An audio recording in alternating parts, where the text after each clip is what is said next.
In December of 2022, I played a video game whose opening cutscene I could not get out of my brain. I kept thinking about it, and at one point I actually very seriously considered writing an entire 500-word review on that single cutscene alone. The game I'm talking about is Metal Gear Solid 5 Ground Zeroes, and the cutscene is so good. I'm not gonna gush about it, minute details right now, but that's not what this video is about. But trust me, we'll get into it eventually. Long story made a little less long, I subsequently beat Metal Gear Solid 5 The Phantom Pain in a little over a month, and I was completely hooked on the franchise. Which, to be fair, is honestly kind of surprising because Metal Gear Solid 5 is a beast of a game and also one of the worst starting off points in the franchise. I mean, immediately after playing that game, I placed it as like my 6th favorite game ever, so I guess it wasn't too bad of a starting point. But to be fair, Metal Gear Solid 5 The Phantom Pain isn't technically my first experience with the cultural behemoth that is the Metal Gear franchise. I'm pretty sure my first real encounter with the Metal Gear franchise was with Super Smash Bros. Brawl. Young Will probably first saw Solid Snake as a guy with some awesome stage music, a moveset that he wasn't very good at, and a pretty cool character by merit of being into spy stuff like James Bond and liking his cutscenes and the little mini codec calls that he has about the different fighters. You're kidding, right? It's Mario. Mario made his first appearance in 1981, and since then, he's become a worldwide phenomenon.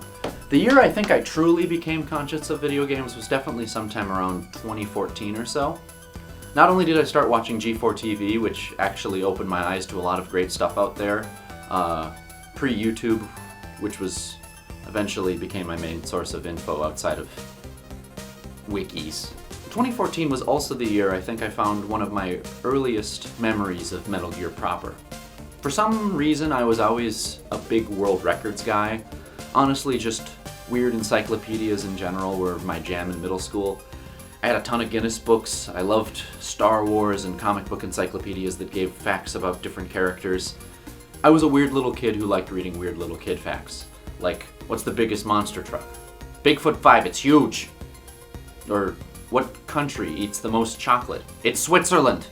So as a person who is slowly growing in their appreciation for all things video games, it makes sense that when I got my hands on the 2012 Guinness Book of World Records Gamers Edition,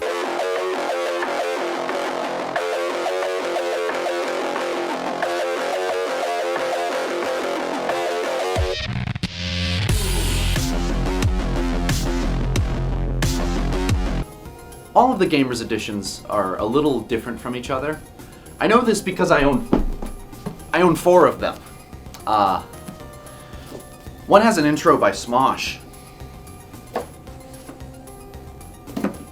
It's this one. This particular edition had a segment dedicated to the greatest endings in video games, voted by the readers of the book.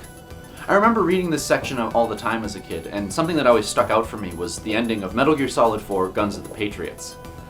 I'm not going to spoil the ending for Metal Gear 4 in the intro video to this series, but that entry in the book series, in these books, these ones for some reason, stuck in my brain for my whole childhood. I still remember this section. I actually bought this one specifically on Amazon just to track it down, and I remember a lot of these pages, but the Guns of Liberty entry in the best endings, it stuck out to me.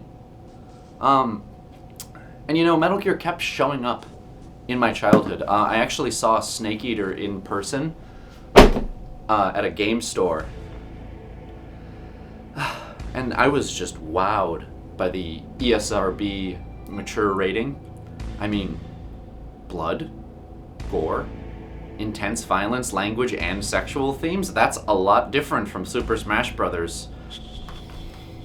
Cartoon violence and crude humor.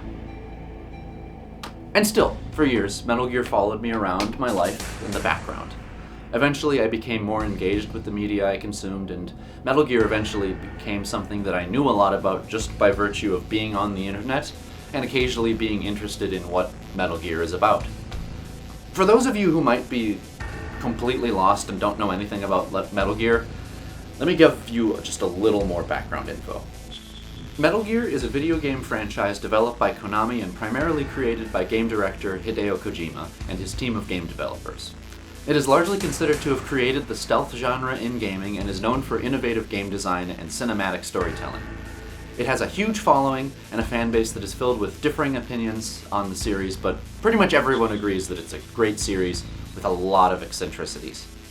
It's hard to summarize what Metal Gear is because it's so many things. Some games, it's an action stealth series. Some games, it's a base builder series. It's a survival horror series. It's a hack and slash series. It's a pachinko game. It's good, it's bad, it's funny, it's sad. It's all of those things, and yet sometimes it's none of those things. It's a series that is so good that the second I put down the Phantom Pain, I realized I had to play as many of the games as I possibly could. Okay, massive tangent here incoming. One thing I'd like to bring up here is that playing as many Metal Gear games as possible is not easy. There's a big problem in the game industry, and it involves media preservation. See, as game consoles advance and companies move on to the next big thing, they tend to not really think about the last generation of games. Some companies give their consoles backwards compatibility for a substantial amount of their previous library, and some companies are Sony and Nintendo. To be fair, every company has a lot of games just stuck on old, outdated hardware, or even worse, impossible to find. A recent study showed that video games released before 2010 are critically endangered in regards to availability. The study came up with a figure of roughly 13% of classic games being available right now. Essentially what this means is that if you want to play a game that is older than Dead Space 2, there is an 87% chance that the game you want to play isn't available anywhere on current gen platforms, including PC. This is comparable to the availability of silent films, which is really awful to think about. I mean, if you look through the filmography of, say, Charlie Chaplin, you'll be able to find most of his movies on YouTube or somewhere. However, even Charlie Chaplin, arguably the king of silent films and someone with hundreds of films preserved, he still has a handful of lost films. I mean, there's supposedly a big budget film called Hollywood that he played himself in that is just nowhere. Now think of how many smaller stars and directors have most of their entire body of work just lost to time. This is why film restoration and continued preservation of old movies is essential to the art of film. Games don't really have a comparable form of long-lasting preservation. I mean, a lot of games get preserved through emulation, but the fact that most companies that own games put zero effort into preserving their games, actually, a lot of them go against emulation for pirating, even though most of those games are literally impossible to find elsewhere, is ridiculous.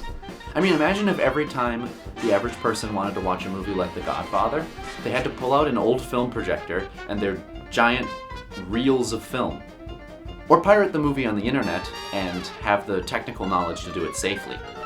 That's what it's like for people who play 87% of pre-2010 games.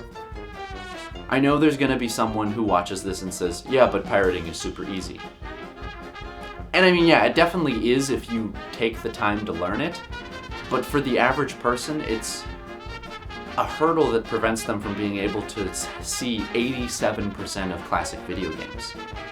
This is a long rant that feels kind of like disconnected from my main topic, but all that to say, the only way to play all of the mainline Metal Gear games in the modern era is to either have a good PC and know how to pirate games, or buy a PlayStation 3 and the Metal Gear Solid Legacy Collection.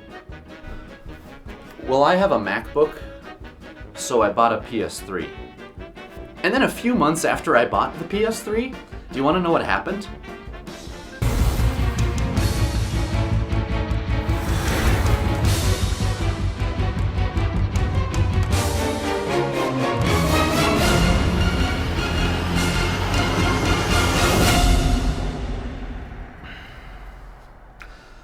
Okay, so this is a win for game preservation, and it's also really good for Metal Gear fans. But I'll admit I was a little mad when the games I had spent a good chunk of money on ended up getting ported to the console I already had. I mean, to be fair, not all the games are going to be ported yet. I will not have to wait on playing most of the games, which is a plus. But this is all just a preamble to demonstrate how fully immersed I am in the Metal Gear franchise right now. Like, I'm so obsessed with these games that I bought my first PlayStation for them, and the PlayStation I bought is at least a decade old. So what's the deal here? What am I doing? Why is this series going to be worth the cost of another white guy making long-winded video essays? Here's the thing. I'm a new Metal Gear fan. This is a perspective that I don't see a lot in videos on big game series. Normally you have people who have been locked in on the series for years and already have preconceived notions about the games. Spoiler alert, usually the games they grew up with is the ones that they like the most. Don't worry, game review guys. I'm like that way too. I like Super Mario Galaxy the most. I think this series also gives me a chance to challenge myself to engage with the series not just on an analytical level, but also a critical level. Yes, these are kind of going to be video essays. I'm going to be talking about themes and meaning and, I don't know, socialist film theory terms. Nuclear war, and and I really morality, editing, but gay undertones and steak and I don't know, traumatized, all that stuff. but yes, these are kind of video essays, but they're also reviews of the series. I'm not new to being a critic. I've been writing reviews for a while, but with what I already have written for these scripts here in the series, it's been a really fun change of pace writing for video games. I get to work on my usual wheelhouse of talking about story, acting, directing, all that stuff, but I also have a chance to try and engage with game design and mechanics. And that's really fun to talk about. It's a new layer. Also, here's the thing. I might be wrong here, but I don't know if anyone's done like a deep dive into just the whole series like I'm gonna do. I'm sure someone has, and I just never had their video pop up on YouTube. But I still don't know how many people systematically play through and give detailed reviews of the whole series. I mean, I don't know how many people have even covered the original 2D MSX games, let alone spent as much time as I will on them. I mean, I know it sounds like I'm trying to sell you on why you should watch this, and I am a little bit, but also I'm trying to just lay out how this might be a little different from the usual long-form videos on games you might be used to. With that said, before I finish this video, I do want to say a couple things. Firstly, yes, I'm explicitly covering these games as a first-time player. I'm not going to replay any of the games a second time until after I've posted a video about them on YouTube. The only games that I'll cover that won't be my first playthroughs will be Ground Zeroes and Phantom Pain. Secondly, yes, I will be covering some of the spin-off games, but I want to leave which ones I will play as a surprise. Thirdly, I'm not a professional YouTuber, if that's a thing. It kinda is, but I do not know most of the tech that comes with video game coverage. I don't have a capture card, and as I laid out before, I'm not playing games on a mega computer designed by hand. Thankfully, YouTube has some lovely long play channels that I appreciate to no end because they allowed me to use their footage for the reviews. Fourthly, I think it's fourthly. As you can tell by the title, I'm not going to play every Metal Gear game. I'm not buying one or two more consoles just to play them, and I'm not going to emulate things because I'm stupid and lazy. I'll do my best to cover as much as I can, but please don't be sad because I didn't cover the defunct iPod Touch game or something. Finally, I've been working a lot on these reviews and I'm not even close to done with the series as of recording this, but just know that I'm going to be experimenting a lot with these videos. Something I love about these games is just how each one that I've played has had a distinctly different feel to it, and as such I want each of the reviews to feel a little different from each other. It seems like they're going to be long ones, so I want people to watch this and feel like I'm not just going through the motions and wasting their time. Speaking of people watching this, if you are watching this, thanks! I'm doing my best here, and I'm hoping it turns out good, so I genuinely appreciate that you're willing to check this out. Anyway, uploads of this will be inconsistent at best. Anyway, bye-bye.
Also, did you know that this is the best-selling stealth game series as of August 6th, 2014? Because the Metal Gear series had sold more than 36.75 million copies.